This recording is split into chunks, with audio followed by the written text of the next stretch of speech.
আজকে হচ্ছে আমি 3 ধরনের পিঠা বানাতে যাচ্ছি। তালের পিঠা একটা হচ্ছে আমি নিজে বানাবো, আর 2টা হচ্ছে আম্মু বানাবে। আমার নিজের হাতে বানানো পিঠাটি আমার কাছে খুবই স্পেশাল, কারণ এটা দেখতে খুবই সুন্দর হয়েছে আর খেতেও ভালো হয়েছে। তো এগুলোই থাকছে আজকের ভিডিও।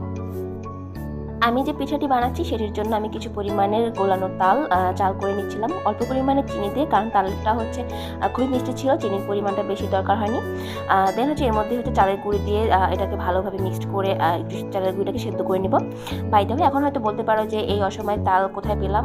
এই তালগুলো হচ্ছে আমার বড় বোনের শাশুড়ি তাদের নিজেদের গাছের তাল, যখন তালের সিজন ছিল তখন নিয়ে আসছিল, আর তখন আমার আম্মু এগুলো হচ্ছে তাল গুলিয়ে এগুলো টিপের মধ্যে সংরক্ষণ করে রেখে দিয়েছিল, আর সেগুলো দিয়ে হচ্ছে এখন পিঠা বানাচ্ছি।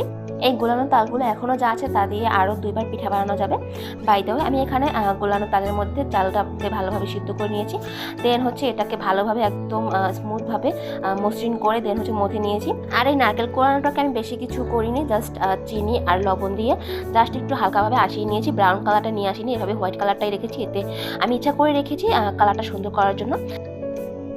এখানে আমি পিঠা বানানোর ডোটাকে ভালোভাবে গোল গোল শেপ করে প্যারা করে নিচ্ছিলাম। এই পিঠা বানানোটা আমি ইউটিউব দেখে শিখেছি, আর সেটা দেখেই কিন্তু পিঠাটা বানাচ্ছি। তো এখানে আমি সবগুলো হচ্ছে গোল গোল করে প্যারা করে নিয়েছি, এতে করে আমার কাজটা আরও সহজ হবে। তো আস্তে আস্তে আমি সবগুলো প্যারা করে নিই, আর একটু মানে বাড়তি করে বাড়িয়ে নিচ্ছিলাম, যেন আমার কাজটা খুব দ্রুত হয়। আমি জাস্ট এর ভিতরে পুরোটা ভরে দেন হচ্ছে এটাকে একটা সুন্দর শেপে নিয়ে আসবো। এর মধ্যে নারকেলের পুরটাকে ভরে দেন চারপাশের অংশটাকে একদম একটি জায়গায় নিয়ে এসে দেন হচ্ছে এটাকে সুন্দর একটা চোখা শেপের মতো করে নেব, আর নিচের দিকটা গোল রাখবো, এতে করে দেখতে সুন্দর লাগবে। দেন হচ্ছে এটাকে একটা চামচের সাথে একটু সুন্দর করে একটা ডিজাইন দিয়ে দেবো, এটা দেখতে হচ্ছে আরও ভালো লাগবে। আর এভাবেই হচ্ছে আমি বাকিগুলো সব করে নেব।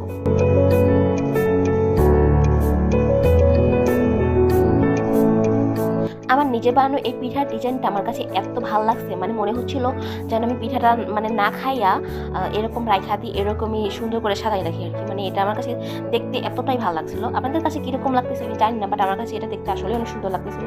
এই সেম ডিজাইনেই আমি সবগুলো পিঠা বানিয়ে নিয়েছি। মাশাআল্লাহ, দেখতে খুবই সুন্দর লাগছে।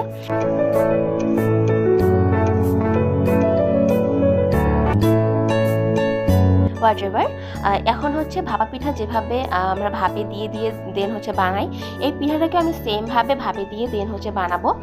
তো এখানে আমি সবগুলো পিঠাই একসাথে দিয়ে দিচ্ছি। দেন হচ্ছে এই সবগুলো পিঠাই আমি ভাপে দিয়ে দেবো।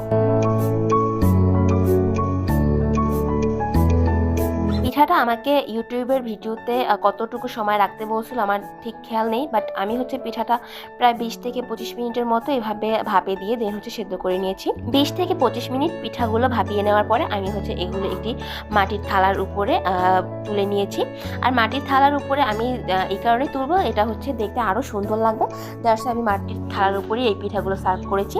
জাস্ট দেখো, মানে পিঠার লুকটা দেখো কতটা সুন্দর হয়েছে, মানে কি বলবো, আমার জাস্ট তাকাই থাকতে ইচ্ছা করতেছিল। আর এগুলো হচ্ছে খেতে খুবই মায়া লাগতেছিল যে এত সুন্দর পিঠা আমি খাবো, মানে শেষ হয়ে যাবে। তো এটা হচ্ছে আমার মানে মনে হচ্ছিল যেন এটা আমি সারাই রাখি এরকম। যাই হোক, সুন্দর হয়েছে বলেই তো আর তাকে সারাই রাখা যাবে না, এটা তো খাওয়ার জিনিস, খেয়ে ফেলতে হবে। আমি হচ্ছে এক এক করে সবগুলো পিঠা মাটির থালাটার উপরে সাজিয়ে নিচ্ছিলাম। দেন হচ্ছে এটাকে আমি সুন্দরভাবে পিক তুললাম আর ভিডিও করলাম।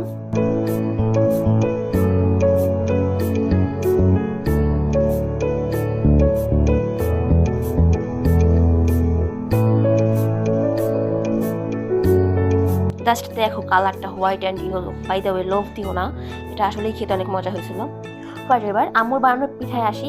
এটা হচ্ছে আপু সবগুলো মানে চালের গুঁড়ি এটা যেভাবে বানায় আর কি, মানে এই পিঠাটা তো সবাই বানাই খাইছে, তো ওইভাবেই হচ্ছে করা হয়েছে।